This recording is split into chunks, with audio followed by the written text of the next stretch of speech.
¿Se escucha? ¿Bien? Súper. Perfecto. Vamos a dar unos minutitos más. Bienvenidos a los que están entrando. Ya. Vamos a esperar un poquito a las 11 para que se vayan sumando y ser respetuosos con el tiempo. Así que esperamos un poquito más. Buenos días a todos los que están en el chat. Fernanda, Esther, Carolina. Bienvenidos.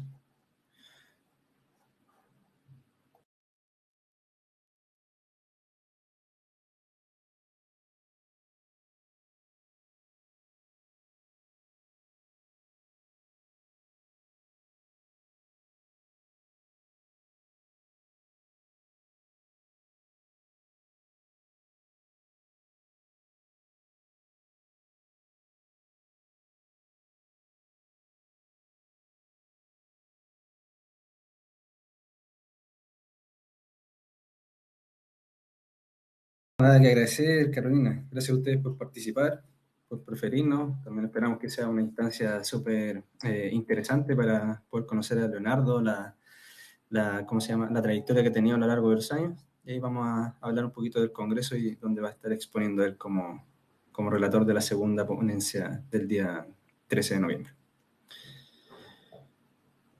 Perfecto. Súper. Siendo las 11, damos por iniciado. Gracias por conectarse, gracias Leo por tu tiempo. Sabemos que tienes una agenda bien copada, sobre todo en fin de año, con altas actividades, así que gracias por estar con nosotros. Para los que ya participaron en la versión anterior, que lo hicimos el miércoles o jueves anterior, ya estuvimos con un relator internacional, con Rafael, que también nos habló bastante sobre su trayectoria y lo interesante que va a ser su ponencia. Y en esta instancia queremos repetir la misma dinámica con Leonardo, ya por lo tanto también vamos a tener la instancia de hacerle algunas preguntas, si quieren mandarle preguntas más específicas, sobre todo, por ejemplo, con temas de cómo él ve la visión del TEA o del CEA, cómo está trabajando él o las asesorías que presta a los establecimientos, entre todo que nos cuente un poquito. Ya vamos a habilitar en estos momentos el modo pregunta y respuesta, ahí se ha habilitado. Eso quiere decir que al ladito en el chat hay un globito de color, con una pregunta, que si ustedes lo apretan se va a poner de color azul. Cuando esté de color azul y ustedes escriben, eso va a significar que ustedes van a enviar una pregunta. ¿Ya? Entonces después cuando nosotros pinchemos esa pregunta va a aparecer acá y todos van a poder ver la pregunta que ustedes hicieron. Así que los invito también a hacerlo. Comencemos entonces con la presentación. Bueno, dando la introducción, hoy día, para los que no me conozcan, yo soy Braulio, soy gerente de marketing, ya me acompaña Gonzalo, que es coordinador, que también trabaja conmigo, vamos a estar moderando nosotros, y por su lado, Leonardo, expositor del tercer Congreso de Educación Inclusiva, y además director y fundador de Masperger, una fundación muy bonita y muy interesante con todo el trabajo que hacen con familia y con alumnos que tienen el espectro autista. Vamos a compartir la agenda de hoy, ¿ya? Para los que tuvieron la vez anterior, esto les va a sonar repetido, les va a sonar como un cuento repetido, pero es necesario para, sobre todo si hay gente nueva que está incorporándose, ¿ya? Vamos a hablar brevemente de la transición de AG y EOS a lo que es Junti. Vamos a ver un pequeño video de resumen de lo que es Junti en Chile. Después, el tercer punto es que vamos a tener una introducción al tercer Congreso de Educación Inclusiva, ¿ya? Y finalmente hay un error, ¿ya? Quizás no lo corregimos adecuadamente, pero es Leonardo Farfán, después lo vamos a anotar con Gonzalo para que lo podamos corregir, ¿ya? Él nos va a contar sobre su CV, su experiencia y sus ponencias que va a realizar, ¿ya? Y después también vamos a dar un espacio de preguntas a Leonardo y los detalles finalmente del Congreso y qué promociones tenemos vigentes. Estamos con Cyber, así que es una buena promo la que tenemos actualmente. Comencemos entonces con Juntin Chile. Bueno, para la mayoría que nos conoce, nosotros somos parte de un grupo internacional, ¿ya? Antiguamente nosotros estábamos posicionados como agente internacional en Instituto EOS en Chile, con 29 años de trayectoria, sobre todo líderes en educación. Y esta nueva empresa o esta nueva marca, Junti Psychometrics, integró a estas dos empresas. Por lo tanto, el día de mañana y lo que van a empezar a ver cada vez más frecuente es que Junti Psychometrics va a ser el logo que van a ver. Nosotros como AG y como EOS, si bien se fijan ahí, lo tenemos como abajito, como por decirlo, un recordatorio y que un respaldo asegurando de que la misma calidad en los productos, la garantía de los servicios y de los cursos y de la formación, ya sigue manteniendo la misma validez. Vamos a ver un pequeño video de lo que es Yunti, ya, para que ustedes también se vayan enterando. Bienvenidos también, aprovecho de saludar a los que se están ingresando recién. Tenemos ahí gente de Buenos Aires, así que bienvenida también. ¿Necesitas herramientas psicológicas validadas para evaluar o intervenir con personas? Unity Psychometrics es tu mejor elección. Presente en más de 16 países, contamos con más de 50 años de trayectoria profesional y la garantía de proveer el mejor material de evaluación e intervención, con más de 300 pruebas disponibles en 25 idiomas. Nuestras pruebas cubren todas las áreas de la psicología con gran rigor científico, desde el ámbito clínico hasta la gestión de recursos humanos, con gran foco en la orientación y psicología educativa. En el sector educativo, desarrollamos pruebas de diagnóstico de dificultades de aprendizaje, competencia educativa, orientación escolar, profesional y universitaria. En el sector clínico, confeccionamos pruebas centradas en la psicología de la salud, neuropsicología y fonoaudiología, entre otras. En recursos humanos, nos especializamos en la psicología del trabajo y organizacional, acompañando y asesorando a las empresas que trabajan con nosotros en todo el proceso de selección y desarrollo. Conócenos mejor en untisai.cl. Conocimiento científico para el desarrollo y el bienestar de las personas y organizaciones. Súper. Entonces, como pueden ver, son varios temas bastante nuevos también para nosotros, que evidentemente invitamos a todos los clientes que nos puedan consultar sobre estas nuevas líneas de negocio. Vamos a avanzar con la introducción. Un poco haciendo memoria de lo que es el tercer Congreso de Educación Inclusiva, ¿ya? El año 2019 fue la primera vez que hicimos esta actividad. ¿Y por qué nació? Porque evidentemente cada vez estaba tomando más relevancia lo que son los trastornos del espectro autista y empiezan a requerir mucha más atención de los clientes. Es decir, los mismos clientes nos mencionaban, mira, ¿sabes qué? Andamos buscando algo en esto porque tenemos esta necesidad. Y no solamente de establecimientos, sino que a nivel de la sociedad, yo creo que un poco antes, ya ahora estamos más informados, pero antes era como muy desconocido los trastornos del espectro autista, era como muy, no sé cómo decirlo, pero no era tan potente o tan latente como lo estamos viviendo ahora con todo el tema de la inclusión, ¿ya? Ese fue un evento que realizamos en Santiago de manera presencial, ¿ya? Y tuvo más de 400 asistentes, por lo cual fue bastante éxito. Fue uno de los mayores eventos en educación e inclusión a nivel nacional. Aquí un poquito de la foto y de lo que pasamos, la pasamos súper bien en ese evento. Fueron 6 expositores, 6 ponencias, fue 2 días completos, por lo tanto también ahí fue un arduo trabajo, participó Leonardo también en esa instancia, ahí nos pudimos conocer, era la primera vez que lo teníamos como relator, así que maravillados también nosotros y el público con su ponencia. Y vinieron participantes de distintas zonas del país, de distintas regiones, vinieron de Punta Arenas, vinieron de Arica, de Iquique, instituciones públicas también subvencionadas, universidades, ministerios, a través de la Subsecretaría de Educación, y también gente que quería, o familias también, que querían abordar un poco más o entender un poco más lo que eran los trastornos del espectro autista. Entonces, en esta tercera versión hay algunos clientes y nosotros también nos hemos preguntado por qué nuevamente retomar lo que son los TEA, ¿ya? Principalmente en la temática que aborda este tercer congreso, ya es espectro autista desde la conceptualización a la intervención emocional y pedagógica. Entonces es un viaje que pasa por entender un marco teórico, después ver cómo podemos generar algunas estrategias o intervenciones a nivel emocional de manera preventiva y finalmente ya pasar a la parte más dura en aula sobre estrategias pedagógicas, ya principalmente con adecuaciones curriculares. Entonces, ¿por qué nuevamente el tema centrado en TEA? Estamos hablando del 2019 al 2023, han pasado varios años y han pasado varias cosas entre medio, ¿ya?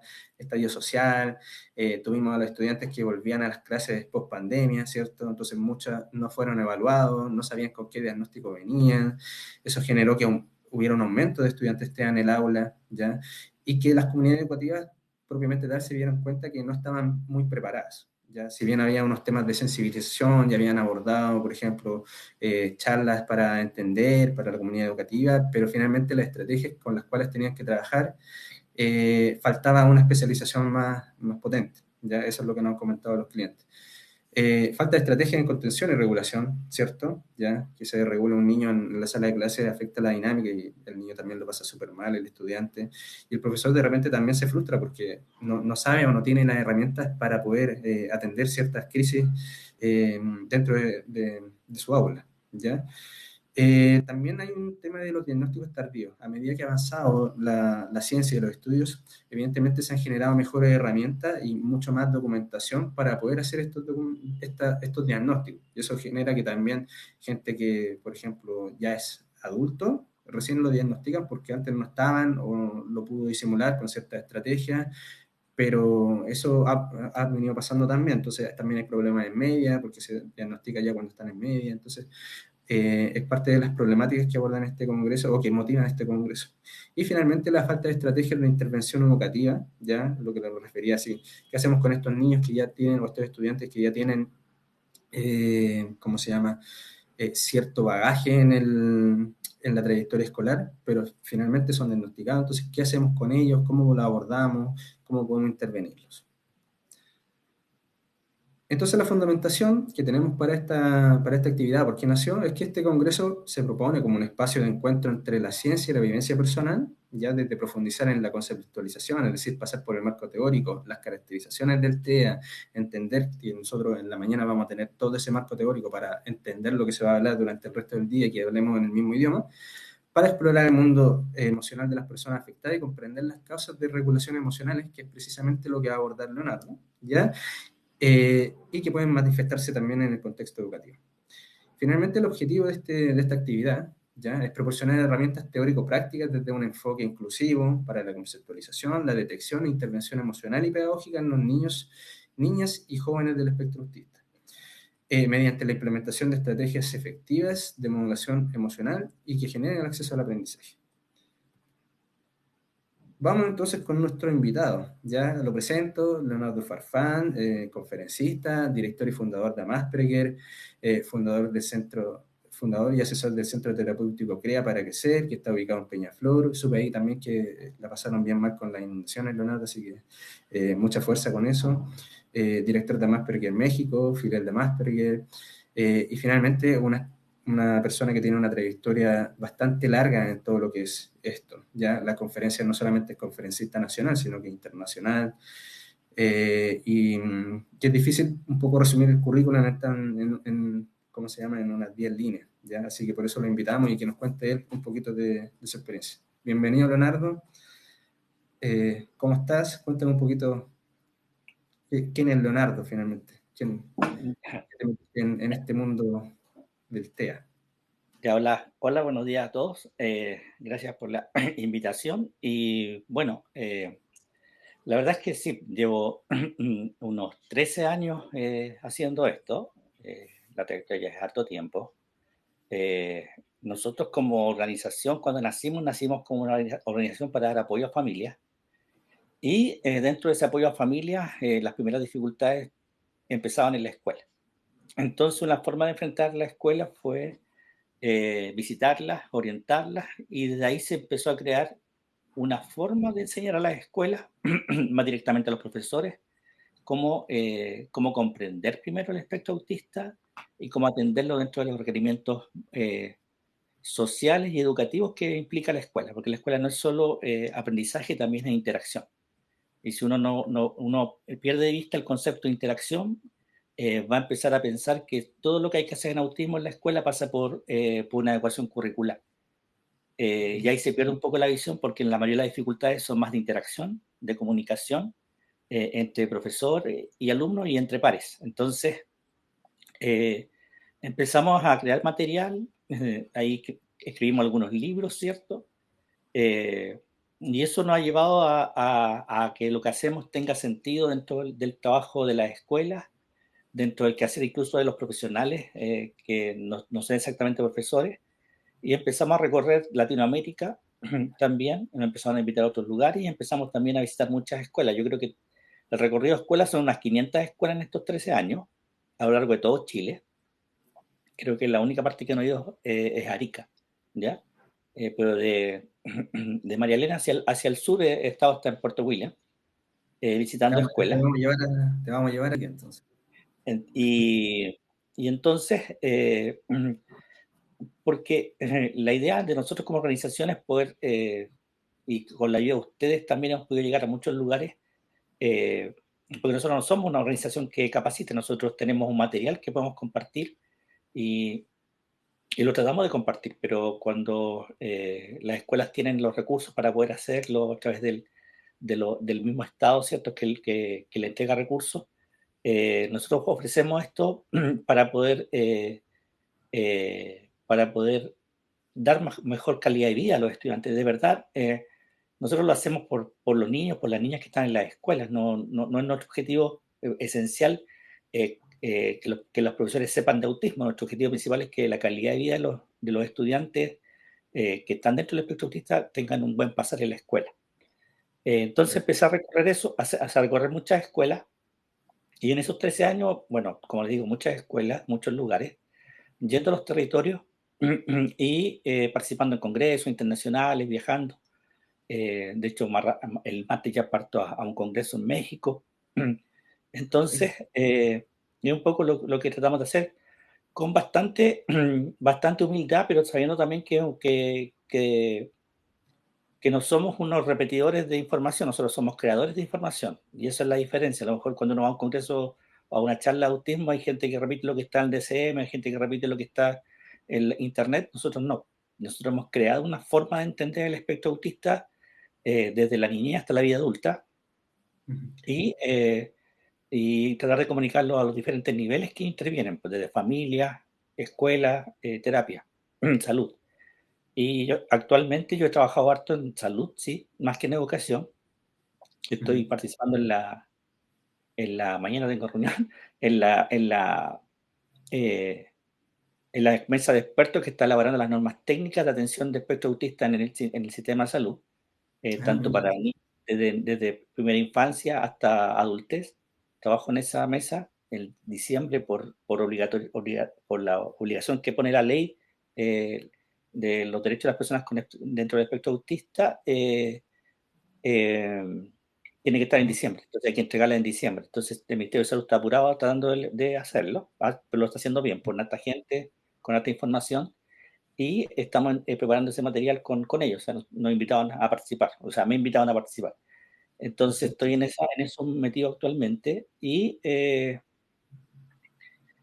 participé en otra mesa que fue la que hizo el tema de detección temprana hace unos 4 años atrás en el Ministerio de Salud también, que hoy día el control de niños sanos, ahí está mensaje de autismo. Entonces he tenido harta participación, me han invitado, he sido reconocido en el trabajo que hago, y eso también valía un poco la incidencia que he tenido también.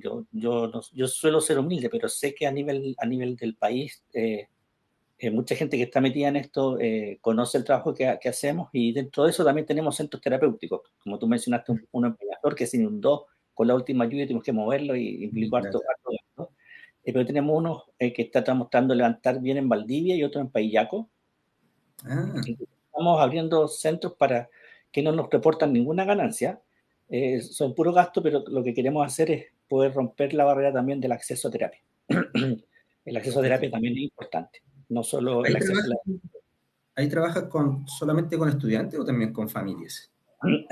La forma de intervenir es contextual, entonces el contexto principal de las personas es la familia. Entonces, es que nuestra forma de entender el autismo no significa intervenir a la persona, porque a la persona no hay nada que cambiarle.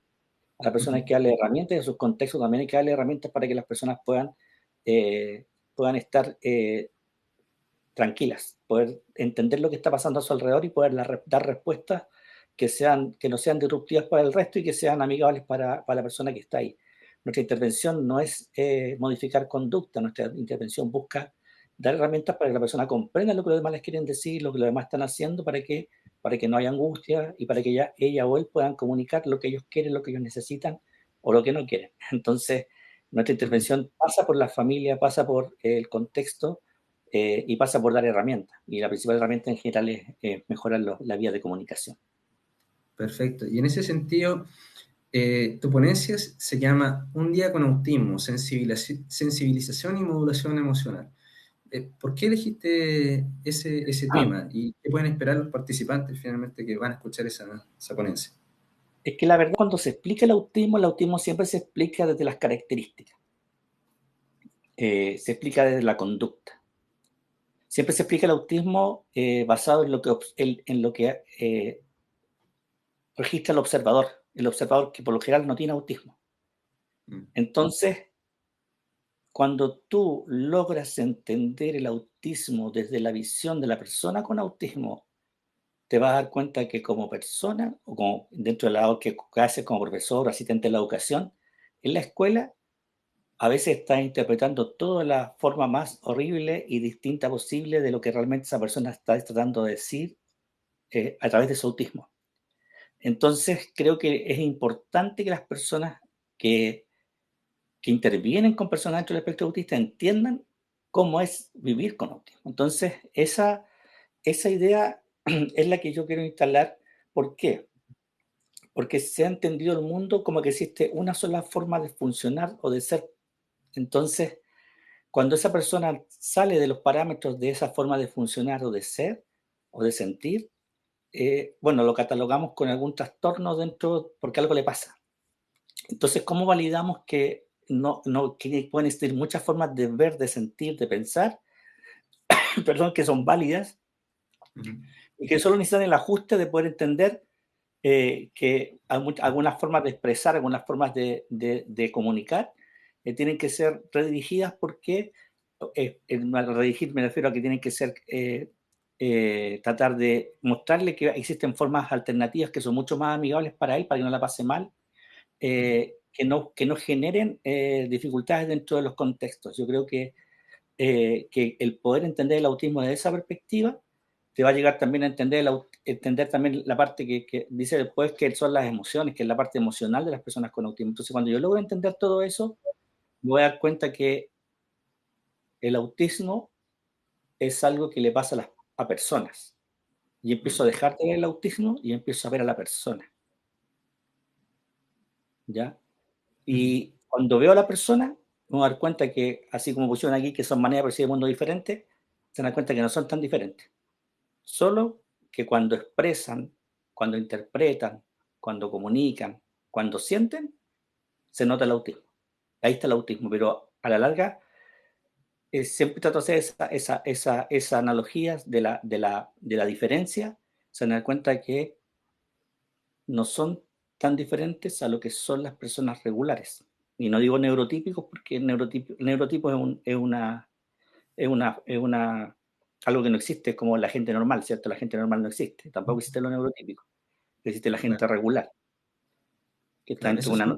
súper, disculpa que te interrumpa, eso es súper complejo, o sea, hay que ser súper cuidadoso con el tema del lenguaje en este sentido, y también la complejidad de muchas veces entender el mundo emocional cuando muchas veces a nosotros, ni en la escuela, ni en la familia, hay veces que no hay educación como emocional. O sea, muy difícil que el que expresa como sus sentimientos es como chuta, el raro. Entonces, en ese sentido también es súper complejo, me imagino, sobre todo más para la gente o para las personas que tienen la condición. Y yo creo que lo que pasa es que vivimos en un mundo en que incluso a veces, no sé si recuerdas, que a veces incluso había en la escuela decían las emociones quedan afuera de la puerta, o sea, aquí no puedes sentir, aquí viene a aprender.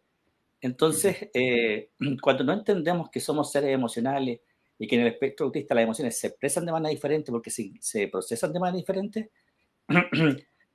tú vas a entender que, mira, todas las situaciones son explosiones, estos incendios que anda apagando el pie en las escuelas, por ejemplo, que pasó esto acá, pasó esto allá, andan todos corriendo, ujú, son exclusivamente desajustes emocionales. Si yo logro crear un ambiente que sea emocionalmente contenedor, que sea emocionalmente seguro dentro de la escuela, ujú.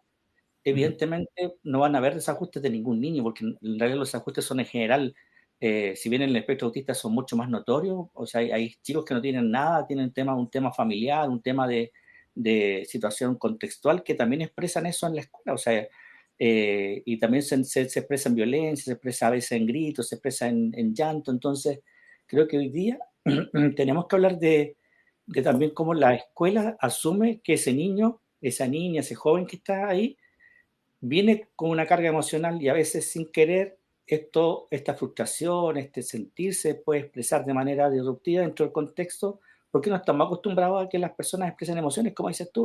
De Ujú. hecho, la gente adulta tiende a esconder sus emociones, pero si mucha gente que trabaja de manera regular, cuando se siente mal, se va al baño a llorar escondido. Entonces, lo hacen, entonces la gente lo hace, entonces, o si pueden salir, se fuman un cigarro, lo regula, ¿cierto?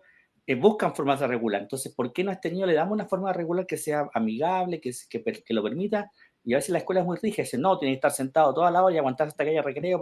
Entonces, a veces, poder crear estos espacios de flexibilidad de la expresión, permiten Ujú. que los chicos y chicas puedan buscar la respuesta regular y tal vez el niño sale de la sala 10 minutos, pero no tengo un escándalo o una cuestión que me mate toda la clase, que descompensa todo. Entonces, y evitamos sobreexposición de algunas personas, evitamos exponernos también a situaciones que no son agradables dentro de la docencia. Entonces, creo creo que eso nos pasa. Cuando logramos entender lo que es un poco lo que quiero hacer yo, logramos entender a esa persona, entender por qué lo hace y qué está tratando de hacer, yo creo que ahí va a aclararse la mente, porque yo creo que la gente se acerca siempre a los congresos de autismo y trabaja en educación, lo que quiere son tips.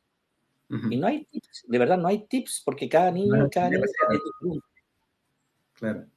Sí, a nosotros varias gente nos dice, no, es que quiero una capacitación con estrategia y que dure 45 minutos. Entonces también son como cosas súper complejas de ir aterrizando, ¿cierto? ¿Quiere tips? ¿Qué cosa quiere? ¿O cuál es el foco finalmente? ¿O qué punto de dolor efectivamente tiene? ¿Tiene un estudiante que se desregula? Bueno, también quizás nosotros lo hemos orientado y tú bastante con nosotros, el tema de la prevención. O sea, mucha parte de controlar esas desregulaciones son prevenirlas. Claro, lo que pasa es que por lo general se cree que ya tiene esto es lo que hay que hacer, tiene esto es lo que hay que hacer, es como una receta, y que no funciona, las recetas no funcionan porque cada niño tiene un contexto familiar, social, económico, terapéutico, capacidades dentro de la comunicación, del aprendizaje diferente. O sea, evidentemente un niño que es más introvertido, que tiene un coeficiente intelectual regular, normal, un poquito más alto, en el colegio no se va a notar y va a pasar desapercibido. Los problemas que vamos a tener con él va a ser a lo mejor bullying a nivel de los compañeros, porque es calladito, ¿cierto? Y aguanta todo y no dice nada. Entonces, ese niño no se va a notar, a diferencia de un niño que a lo mejor es muy rígido, es muy expresivo, ¿cierto? Es hiperactivo y que se mueve, y que grita y que se opone. Ese niño se va a notar más. Entonces, y los dos tienen autismo. Ujú. Entonces, como te doy una receta para los dos, y los dos necesitan apoyos diferentes. Entonces, creo que si yo logro leer bien a mi estudiante con autismo, voy a poder tener la respuesta adecuada para él, para ella. Pero para hacer eso, Ujú. para tener un criterio, hay que saber de autismo. No sé si tiene la idea. Lo que hay que hacer es que los profesores, que la escuela sepa de autismo, para que cuando tenga que aplicar el criterio, ese criterio sea pensando eh, y entendiendo que hay autismo. Entonces, esa va a ser una buena forma de tomar una estrategia adecuada. Porque yo te juro que nosotros, mira, te voy a dar un solo ejemplo. Un niño que no se comunicaba, que no Ujú. tenía, o sea, no se comunicaba verbalmente, se comunicaba a su manera, ¿cierto? Pero verbalmente no se comunicaba ni centro terapéutico. Y no sabíamos qué hacer porque en realidad no le gustaban ni los juguetes. Ujú. Hasta que un día nos dimos cuenta que lo que le gustaba era un alambre. Y empezamos a trabajar comunicación con un alambre. Mm. Y hoy día tiene palabras. Ah, mire. ¿Pero por qué? Porque nos dimos cuenta que lo que él quería era el alambre. Entonces, ¿qué empezamos a hacer? Que nos pidiera el alambre. Y con un alambre, estoy hablando de un alambre que estaba amarrando una planta. A ese alambre me refiero, ese alambre, clásico alambre forrado, rojo. Mm. Con ese alambre empezó a jugar, porque tienes que ir a entender que ese niño tiene una necesidad única que es un alambre. Porque tú crees que con el juguete más entretenido, nosotros no sabemos qué juguete le llamaba la atención porque no jugaba con juguetes. Hasta que descubrimos que era un alambre. Y se le hizo un Ujú. pictograma de alambre. Y entonces pedía el alambre con una imagen que en realidad un cuadrito con una raya, ¿no? Porque la terapeuta se le ocurrió hacer una raya parecida a un alambre y él pedía Ujú. con eso el alambre hasta que empezó y ahora hay comunicación verbal. Ese niño ha avanzado mucho, pero para eso tenemos que descubrir eh, la individualidad de ese niño. Claro. Sí, un trabajo súper personalizado en ese sentido. Oye, Leo, tú que has visitado hartas escuelas, les recuerdo a todos, si quieren dejar sus preguntas, al modo de pregunta y respuesta para que las puedan hacer, ¿ya? Ahí pueden preguntar, después las podemos poner en la pantalla para que todos las vean. Te iba a consultar, tú que has visitado hartas escuelas, ¿cómo sientes tú o cómo ves que está la preparación de las escuelas? Yo he escuchado, hablando con clientes y con parte del equipo comercial, hay gente que ya, o clientes que ya tienen, por ejemplo, el tema del Rincón de la Calma, algunas estrategias como más, ¿tú qué has visto en ese sentido, en el territorio? Sí, yo creo que hoy día hay una apertura distinta. Yo creo que, a ver, hoy día ya se entendió que el autismo no se va a ir de la escuela, creo, ya, de la escuela regular. Hoy día se entiende que la escuela regular tiene que cambiar un poquito, que tiene que adaptarse un poquito diferente a los tiempos, ¿ya? No puede seguir siendo la misma escuela de los 80, de los 90, del 2000. Con estas cosas que dices tú, espacios de calma, ¿cierto? Entender que la intervención emocional es importante, que los apoyos no son directamente solo para niños con algún diagnóstico, también niños sin diagnóstico necesitan apoyo y que pueden entrar dentro de la codocencia, ¿cierto? Del proceso que son un poco las directivas del decreto 83, ¿cierto? Y también, si bien no hay una obligatoriedad así terrible, porque la ley de autismo que mencionaban ahí por ahí en el chat, si bien no es tan punitiva, ¿cierto? Que no es una ley que tenga un reglamento, es una ley que sugiere, que invita, que dice que se tiene que hacer algo, pero no dice cómo, cuánto ni cómo se mide. Entonces, cuando existe como esa presión un poquito, creo que los colegios se adelantan. Yo he estado en lugares que quieren hacer muchas cosas y otros lugares que no quieren hacer nada.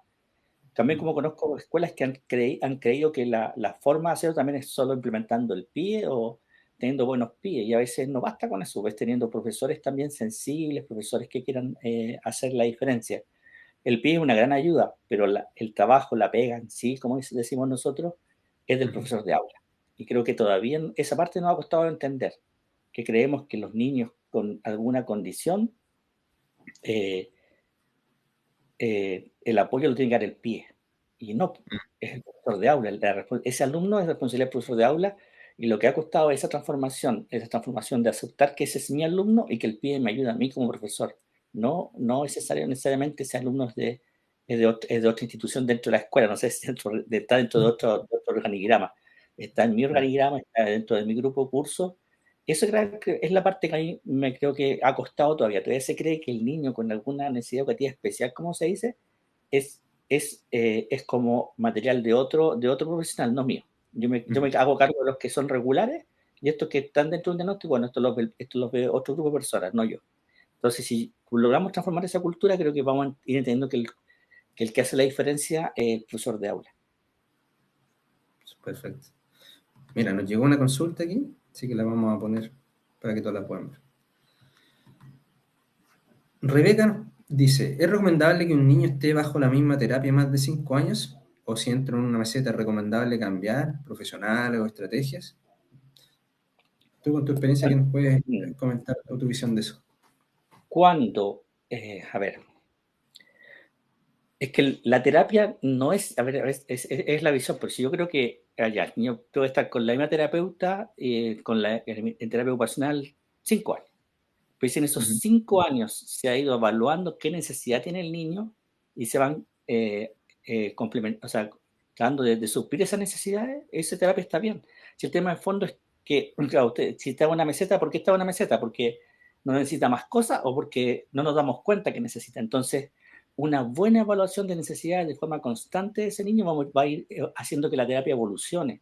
Y la terapia tiene que evolucionar porque el niño va creciendo también, y no todo lo va consiguiendo porque va a terapia, lo consigue porque va creciendo y va entendiendo, su cerebro va madurando, sus emociones van madurando, perdón. Entonces, ¿cuál es la dificultad? Que a veces nos cuesta entender que esto no es algo que se arregle en box, esto no es algo que se tenga que terapiar, esto es algo que se tiene que evaluar y dar apoyos. No sé, cuando digo terapiar es como pensar que si ya está, hay papás que creen que yendo a terapia, fonoaudiología, psicología, al niño de una vez a la semana todo, están haciendo algo ellos, y no, tenemos que hacerlo nosotros como familia también. Entonces, creo que ahí está el problema, porque ¿qué pasa? La terapeuta te lo entrega y te dice, no, anduvo súper bien en la sesión, hizo todo lo que le pedí, y en la casa no lo hace. ¿Por qué? Porque él ha logrado disociar esos dos mundos. En el box la pasó bien, juego, hago caso, pero acá en la casa no. Porque no se complementan las estrategias, no se entregan, no se traspasan. Entonces, si bien hay niños que pueden ir avanzando, es muy rápido, otros avanzan lento. Entonces, pero cuando yo veo que no hay diferencia, y como dice usted, si está en una meseta, yo me creería que aquí hay una mala evaluación de necesidades, que no se está evaluando qué necesita el niño, y puede que lo pueda implementar la misma terapeuta, pero puede ser que no lo estén leyendo, no estén viendo qué le está pasando. Entonces creo que ahí hay que ir a fondo y visualizar cuáles son los elementos que él está expresando o ellos están expresando que en que no hay avance, en que siento que estoy fallando, porque por algo me pasa esta cosa de descompensarme, por algo me pasa estos blackouts esta ensimismamiento, ¿cierto? Entonces creo que más que el tipo de terapia, más que el tiempo de terapia, lo que define el apoyo terapéutico es la buena evaluación de necesidades. Y las necesidades las entregan los contextos. Y el niño va avanzando de contexto. No es lo mismo la básica que la media, no es lo mismo la media que la universidad, no es lo mismo la universidad que el trabajo. Entonces, todos los contextos tienen desafíos diferentes. Y lo importante es preparar para esos desafíos contextuales ahora y algunos futuros. Eso creo yo. Perfecto. Mira, tenemos otra pregunta de María José, que nos consulta: ¿qué aspectos de la ley de autismo son fundamentales de trabajar con las familias? Algunas la han entendido generando mucha presión en la institución, no conciliando acuerdos. A ver, es que el problema que tenemos con la ley, que lo dije antes, la ley tiene buenas intenciones, pero no es una ley que en general entregue, él diga cómo, ¿ya? Si bien garantiza derechos que en realidad estaban ya garantizados, entre comillas, por la ley de discapacidad, ¿cierto? De hecho, si usted lee la ley a cada rato llama a otros cuerpos legales, llama a la ley de discapacidad, llama a la ley de inclusión escolar y llama a la ley Samudio, a la ley de no discriminación. Siempre está escribiendo, tú vas leyendo, dice como dice el inciso, el artículo tanto, el inciso tanto, se aplica lo mismo. Entonces, esta ley es como una regarantía, es como cuando tú, no sé, te compras una lavadora y la lavadora viene con 2 años de garantía y la casa comercial te dice, sí, sí, paga más, tiene 5 años más de garantía. La ley de autismo hace eso, es como regarantizar algo que técnicamente está garantizado y le pone nombre, es para la gente con autismo, que también es un poco, entre comillas, excluyente, ¿ya? Pero creo que en definitiva, mira, respecto a la familia en la ley de autismo, creo que lamentablemente, voy a decirlo, pero en el tiempo va a empezar a haber como un desánimo de esto porque si no, esto no tiene continuidad, si nos quedamos solo en esta ley, no van a ser muchos los cambios, ¿ya? No van a ser muchos los cambios, van a ser algunos avances, pero no va a ser así como, ahora todo mi hijo tiene derecho a terapia, tiene derecho a educación, porque no es tan así, ¿ya? Si bien los menciona, no dice cómo, y como no dice cómo, por ejemplo, no dice qué pasa si un colegio dice que no dice, llama a la otra ley, no dice qué pasa si me ponen condicional a mi hijo porque tiene autismo. Entonces, hay hartas cosas que no están claras, pero yo creo que los papás hoy día tuvieron siempre esa esperanza de la ley. La ley nació como una idea hace muchos años de un grupo de papás. Y después fue recogida por una diputada y y tomaron varios cuerpos legales que eran parecidos y refundaron en uno solo. Entonces, esta ley es como un hito, pero yo que recorro otros países, conozco muchos países que tienen ley de autismo hace mucho tiempo antes que nosotros y tienen las mismas dificultades todavía de educación, de acceso a salud, eh, tiene las mismas dificultades de falta de terapia, tiene las mismas dificultades de que no hay apoyos para chicos con autismo que tienen altos niveles de necesidades, ¿cierto? Entonces, creo que la ley tiene como la figura que uno podría exigir más cosas, pero como que me mete miedo. Pero en realidad es como, creo que es como a veces como un perrito que ladra como león nomás. Entonces, yo, por ejemplo, no me concentro mucho en esto. Creo que los papás se pierden cuando creen que esto lo tiene que hacer todo otros. Creo que el pilar fundamental es la familia, ¿ya?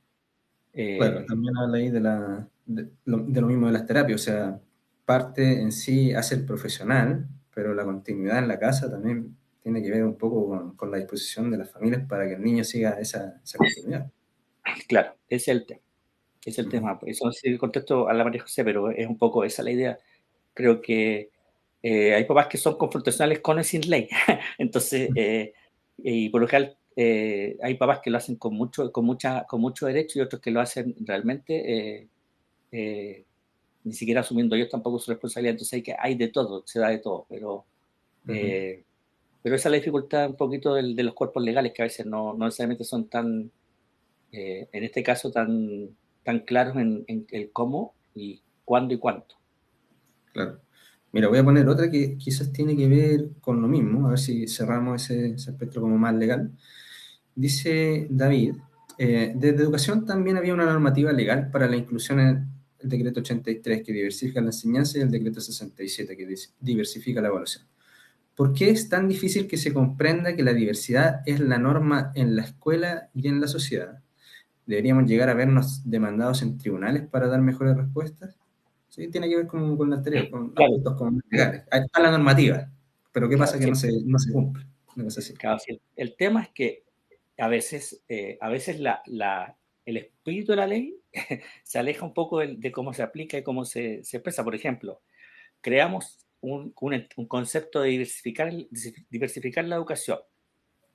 Diversificar la educación, ¿qué quiso hacer? Quiso despatologizar los diagnósticos en la escuela y entender que todos los niños necesitan aprender de maneras diferentes.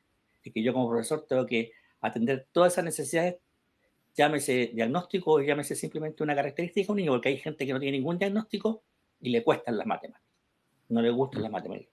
Y no tiene nada, solamente odia las matemáticas. Entonces, ¿cómo es las matemáticas? Mal. Entonces, cuando se crea toda esta diversificación desde la enseñanza y la evaluación, se busca entender y atender que la escuela es diversa. Y lo que dices tú, David, es cierto. La escuela es diversa. El problema es que la escuela, lamentablemente, también, eh, eh, lamentablemente, se entiende la diversidad, pero también al evaluar, o sea, más que al evaluar, al comprender el proceso educativo, se trata de estandarizar igual. Entonces, diversificamos, pero bajo un estándar. Entonces, es una contradicción vital del sistema. Estandarizamos, pero ¿cómo dentro de ese estándar podemos diversificar? Esa es la dificultad. ¿Cómo hago esto diverso si sigo pensando en la escuela con una sola forma de entender al estudiante? Entonces, esto es un cambio que no es legal, esto es un cambio cultural. Entonces, como es un cambio cultural, mientras las escuelas formadoras de profesores no tengan me refiero a las universidades, no tengan integrada esta idea, va a ser difícil porque seguimos sacando profesores para el estándar, no para la diversificación. Entonces, cuando llegan a la realidad, no están preparados. Yo tengo mi hijo que estudia pedagogía en castellano y entiendo que le pasan temas de diversificación, pero estamos pensando que ese profesor de castellano va a salir preparado para diversificar y los probables es que no. ¿Por qué? Porque sigue trabajando con el estándar. Si los formadores de profesores, la formación de la escuela, como entendemos la escuela, es el problema. Entonces, lo que necesitamos es un cambio de cultura. Y ese cambio de cultura hacia la diversidad va a ser, tal vez tú y yo, David, no lo alcancemos a ver, pero es un proceso que ojalá vaya más rápido porque hay niños que están quedando desatendidos, porque hay niños hoy día. Pero creo que es un proceso. Y sí, pues las demandas son lo regular de repente, ¿cierto? Pero en realidad, mira, yo tengo la experiencia de una vez, me acuerdo que fui a hablar con el superintendente de educación porque hace años, sí, fui a hablar porque teníamos muchos niños con problemas y el superintendente me dijo, no tenemos casi ninguna denuncia de TEA. Casi todas las denuncias de diversificación pasan por temas de diversidad sexual, ¿cierto? Otros temas, pero la gente, los papás en TEA por lo general muy poco denuncian a nivel de superintendencia. Ahora lo hacen más, pero hubo un tiempo que no había mucha denuncia. Hoy hay más funas que en realidad a los colegios que de repente que cosas legales, porque también los papás no se meten en eso, porque igual es un desgaste. Yo papá con TEA ya viene desgastado en muchos aspectos. Ujú. Súper.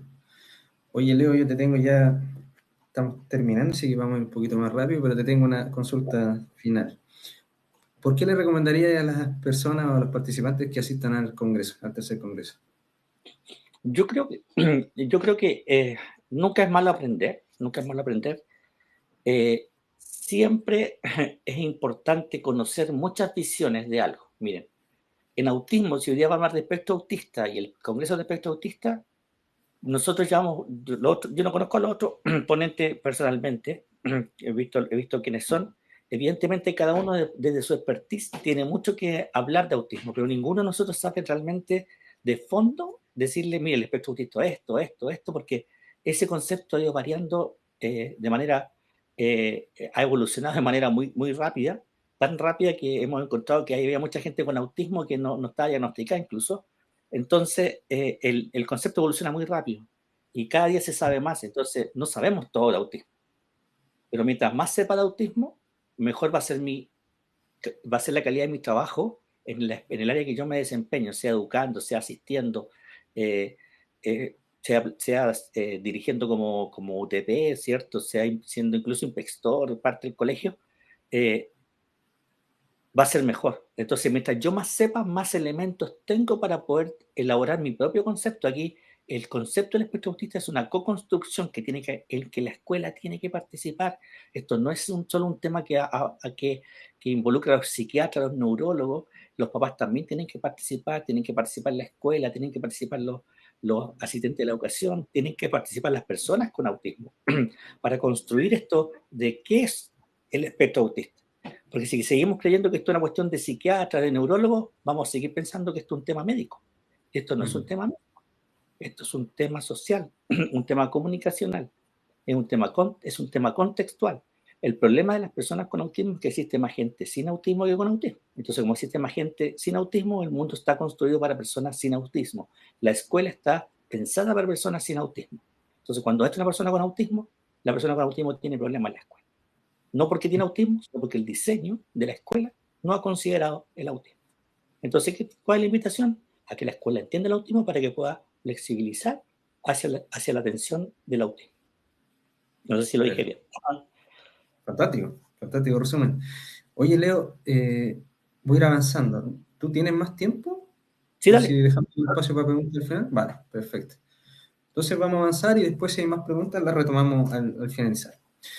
Bueno, información del Congreso por si quieren participar, porque si quieren tener más exposición y hacer las consultas en directo también con Leonardo, con los otros expositores. 13 de noviembre, ¿ya? Hotel Best Western Marina, que está ubicado en Las Condes. Eso queda en Alonso de Córdoba, 5727. Saliendo al Metro Manquehue, súper fácil, súper accesible, sobre todo para la gente que viene de regiones. A 4 minutos caminando a la salida del metro, ¿ya? ¿Cuál va a ser la agenda? Vamos a empezar una jornada ardua desde las 8:30, ¿ya? En este tercer congreso es solo un día, ¿ya? Para que también ahí se puedan programar con permiso, etcétera, en la escuela, ¿ya? Empieza a las 8:30, a las 10:30 empieza Rafael Oliveres, que estuvo la semana pasada con nosotros, hablando un poco de definición y caracterización del TEA, es decir, marco teórico para que todos hablemos lo mismo. Después viene un pequeño coffee y una experiencia de productos con los nuevos productos de Unity. Después a las 11, a la 1, tenemos a Leonardo, ¿ya? Con la charla con la ponencia que dijo de un día con autismo. Después a las 1 hasta las 2:30 está el almuerzo, ya para que puedan tener espacio suficiente, tiempo suficiente para poder almorzar tranquilos. Y volvemos a las 2:30 hasta las 4:30 con detección temprana y manejo del TEA. Eso lo retoma también Rafael Olivares. Finalmente, 16:30, 17, un nuevo break, ya, para que podamos descansar, porque es cierto que es bastante extenso y que si alguien quiere salir, fumarse un cigarro o algo, para que pueda tener espacio. Y finalmente, volvemos a las 17 a las 18:30 con intervención educativa de cuestiones curriculares que lo da Alejandra Santos, ¿ya? Valores, por si están interesados en participar. Desde otras partes del mundo también estamos abiertos a Latinoamérica. Ya está el formato streaming, ya, lo cual vale 50.000. Es un acceso ininterrumpido al Congreso por medio de un equipo profesional, 3 cámaras grabando y van a tener también acceso a plataforma virtual. También pueden acceder desde regiones, no solamente de otras partes del país, sino que, o sea, de otros países, ya, sino que desde regiones o incluso desde Santiago mismo, si no pueden ir presencialmente. Ya ahora la tecnología permite también una mejor interacción. Y tenemos el formato presencial que vale 100.000, que incluye evidentemente más cosas. Incluye un set de materiales del Congreso, un kit de bienvenida, incluye los 2 coffee breaks para cada participante en la mañana y en la tarde, da la posibilidad de participación directa con los relatores, preguntar, en los breaks conversar, etcétera, experiencia de productos Unity. y acceso a la plataforma virtual, donde también, al igual que en el streaming, van a poder descargar los materiales que van a presentar los distintos expositores. Finalmente, también es una instancia para generar networking, por ejemplo, Leonardo tiene su fundación, si alguien quiere hacer algo con la fundación o le interesa algún otro tipo, otros colegas, finalmente va a haber un espectro amplio, por lo tanto también pueden desarrollar algunos proyectos en conjunto, lo cual es bastante interesante ir viendo realidades distintas que tiene cada escuela para ver qué mejoras se pueden implementar, entre otras.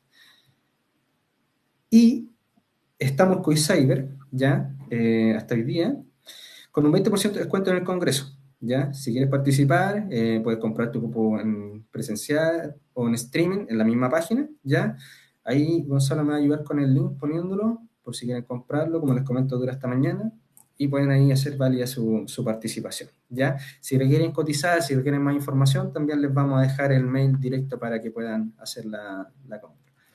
Gonzalo, si les puedes dejar el link directo mejor del producto, o sea, del congreso, para que entren así más fácil. Si tienen más preguntas, ya tenemos unos 10 minutos más, yo creo que con Leonardo, para poder plasmárselas. Así que si tienen más preguntas, las vamos a ir leyendo. Veamos si hay alguna que rescatar. Mira, aquí creo que se me pasó una. La vamos a poner. Dice Marcelo, preguntaba qué características debería tener una sala de relajación, o una sala, un rincón de la calma, una sala de la calma. ¿Qué opinas tú, Leonardo? ¿O qué has visto Es que que yo creo funciona? que la característica es poder leer, más o menos tener una idea de elementos que puedan llegar a de partida las edades que tengan. Creo que ahí tiene que diversificar un poco el tema de la edad, es cierto, que sea amplia, que no se parezca un lugar solo para niños pequeños, ¿cierto? Pero en general siempre son espacios que están pintados con colores agradables, ¿cierto? Una esquina, un rincón, porque sale el rincón, porque los rincones son lugares, cuando uno se quiere esconder, se va a un rincón, esa es la idea. El rincón es un lugar que abraza, un lugar que cobija, entonces el rincón siempre es un lugar que se siente cercano, que por lo menos estoy cubierto, estoy protegido desde mi espalda, entonces nada me va a atacar por detrás. El rincón es un lugar que abraza. Por lo general siempre tiene que ser un lugar cómodo y lo que hace la diferencia por lo general son los elementos que uno puede usar. De repente pueden haber distintas actividades, ¿cierto? Música, a veces hay posturas de yoga, hay cartelitos, hay libros. La idea es poder, que lo que buscas tú es sacar el foco, es eliminar el foco que está causando la angustia, porque en general en el espectro autista las emociones son suben y bajan tan rápido, hacer que eso baje rápido. Lo que estamos buscando es que se olvide. Entonces se olvida. Porque a veces no está llorando por lo que le dijeron, sino porque recordó que lo que le dijeron le pasó esto, y ahora empieza a llorar por otra cosa, entonces no sale de ahí, queda en un bucle de dolor. Entonces lo que hay que hacer es un bucle constante. Entonces, ¿qué hay que hacer para sacarlo del bucle? Mostrarle una actividad que saque. Entonces, porque no es algo que le quite la pena, es algo que lo saque del bucle. ¿Y qué lo saca del bucle? Lo saca un libro que le guste, y de repente, este libro de dinosaurio, mira el libro, un cuento que le guste, o algo que sea atractivo, como, no sé, de repente hay botellas sensoriales que se pueden colocar, hay algún juguete, alguna lámpara de lava, ¿cierto? Hay algo para pintar, si le gusta pintar, entonces ahí tú lo sacaste del bucle. Y cuando sale, ya relaja, calma. ¿Ya? Y ahí recién a lo mejor se puede hacer algún trabajo de jazz, de respiración, recién ahí puedes meter una imagen que pueda recorrer con el dedo para que respire, un videito que pueda ver de esto, inhala, exhala, y ya, ahí recién, pero primero hay que sacarlo del bucle. Y entonces el rincón de la calma tiene que no ser un lugar físico, tiene que tener elementos que puedan buscar distraer, ¿ya? Y como yo conozco a este alumno, digo, a este alumno lo que le gusta, a este estudiante, perdón, lo que le gusta es son los colores. Entonces, ¿qué va a hacer? Le va a decir, mira, aquí tengo estos lápices, si quieres puedes pintar este dibujo que tengo en blanco y negro, ¿cierto? Sin llenar, o un mandala, no sé, y píntalo. Y ahí empieza a pintar, llorando, y después se le quita. Entonces, es un poco lo que busca. Desde el conocimiento, de ser muy diverso, tener muchas cosas que podamos decir, ya, elige algo que quieras hacer, o se lo pone ahí nomás, y de repente lo va a tomar, lo va a mirar, pero tiene que ser algo de su interés. Entonces hay que tener elementos que tú sepas que son interesantes para los chicos. Ahí está la individualidad. Pero en general lo que buscamos es eso. más que calmar, es sacar del bucle. Le pusimos nosotros la calma porque se calma, lo que en realidad hace es que sale del bucle del dolor, de la emoción que, pero me dijo, no sé si, pero me dijo. Entonces ahí lo saca del pero me dijo y ya, y después ya calma y después ya se puede hacer alguna otra actividad que sea más dirigida, de respiración, de ir a lavarse la carita, de que a la vez pueda verbalizar lo que pasó y ya, listo. Esa es un poco la idea del rincón de la calma. Genial. Mira, tenemos otra pregunta que tiene que ver con el curso que tú desarrollaste también, ¿ya? Que es un curso súper técnico, específico. ¿Qué elementos debería considerar el protocolo de regulación, que ahora es vigente para bastantes establecimientos?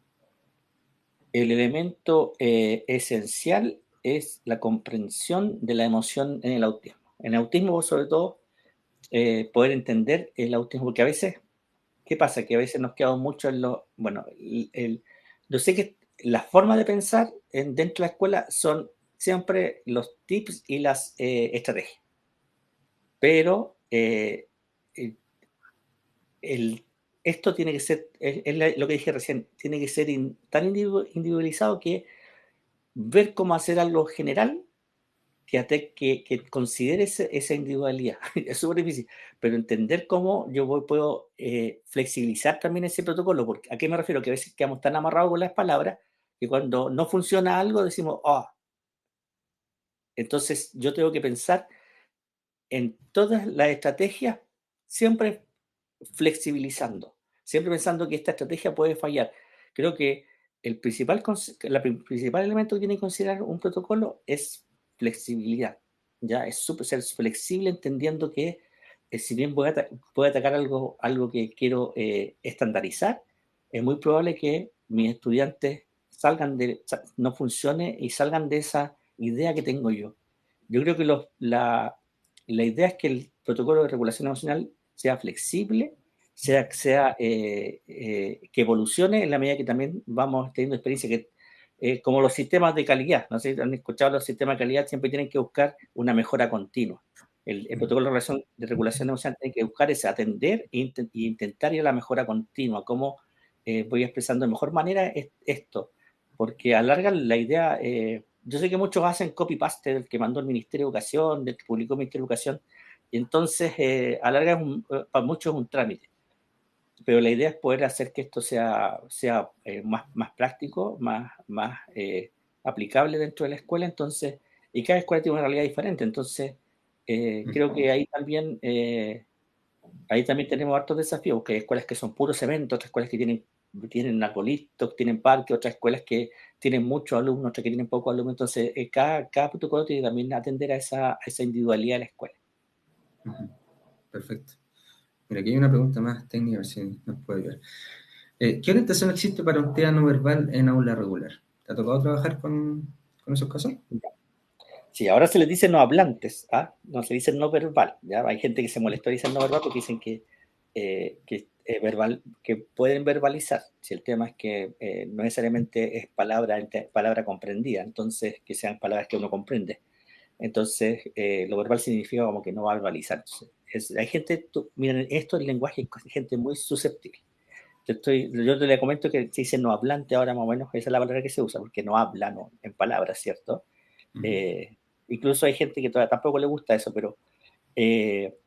pero creo que la orientación para una persona que no es no hablante y está dentro del espectro autista es buscar de forma urgente un método de comunicación alternativo. ¿Ya? Tenemos que, con los papás, con el apoyo terapéutico, ojalá, darle a él o a ella una forma de comunicar lo que quiere, lo que siente, lo que le duele, lo que no quiere. Hay que buscar urgente. Cuando te lo digo, yo tenía un niño en terapia que no hablaban, que no tenían lenguaje con palabras verbal, ¿cierto? Que cuando fuimos evolucionando a entregarle una forma de comunicación a través de una tarjeta, que actualmente se hacen a través de aplicaciones de tablet, los chicos empiezan a demostrar todo lo que querían decir. ¿Y sabes qué? Por lo general, lo que pasa es que la conducta se regula sola, porque ya no está la frustración de la comunicación, porque muchas de las conductas disruptivas que tienen las personas no hablantes que vemos nosotros, en realidad son eh, conductas comunicativas de frustración constante.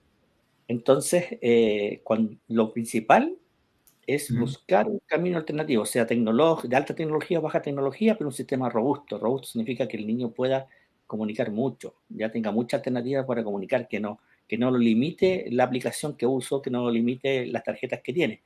Entonces, eso tiene que hacer un terapeuta de lenguaje que tenga capacitación. A veces hay gente que no necesariamente es terapeuta de lenguaje, que ha tomado cursos de sistema alternativo aumentativos de comunicación. En este caso, como es no hablante, tiene que ser alternativo. Y es muy probable que en ese proceso incluso los chicos logren comunicación, porque el gran miedo de aplicar, de instaurar un modelo de comunicación aumentativa alternativa a los papás es pensando que si yo le paso una tablet para comunicarse, no va a querer hablar. Y la verdad es que la experiencia demuestra que cada vez que yo aplico un modelo de esto, el avance en el concepto de comunicación, me refiero al habla, muchas veces sale y explota. ¿Por qué? Porque en realidad empieza a entender para qué son las palabras y que las puede usar. No las decía antes porque no sabía que servían. Entonces, no se daba cuenta que era lo que tenía que usar para comunicarse para poder lograr que le pasara lo que quería. Entonces, creo que lo principal es buscar un modelo de comunicación que le permita al niño lograr relacionarse con el contexto, ¿ya? Entonces, porque a lo mejor uno va a decir que hable, ¿no? Que se comunique con algún modelo que le sirva, sea tarjeta, como le digo, sea PEX, como se usa, que intercambie imágenes, o bien una aplicación para los que tienen más recursos en Proloco. Ahora está Asterix Grid, que es una aplicación gratuita, que es bien robusta, que es gratuita. Entonces hay muchas alternativas, pero para eso tiene que implementarse como un sistema en la escuela, en la casa, en la casa, en la casa. Lo dije 3 veces en la casa porque si es para la escuela, yo he visto escuelas que piden, pero las casas no los usan, entonces los niños nunca los van a usar porque no está generalizado el uso. Entonces, es como que su tablet va a ser su voz, entonces tiene que usarla siempre. Entonces, si solo usan en el colegio, no le va a interesar. Claro. Perfecto. Ya, siendo las 12, te agradezco, Leonardo, la participación. Gracias a todos los que se conectaron, que estuvieron también un poquito más extendidos. ¿Ya? Esperamos verlo en el próximo 13 de noviembre en el Congreso. ¿Ya? Y cualquier duda nos pueden escribir a nuestro mail de contacto, info.chile@yuntisite.com. Lo dejé ahí en el chat.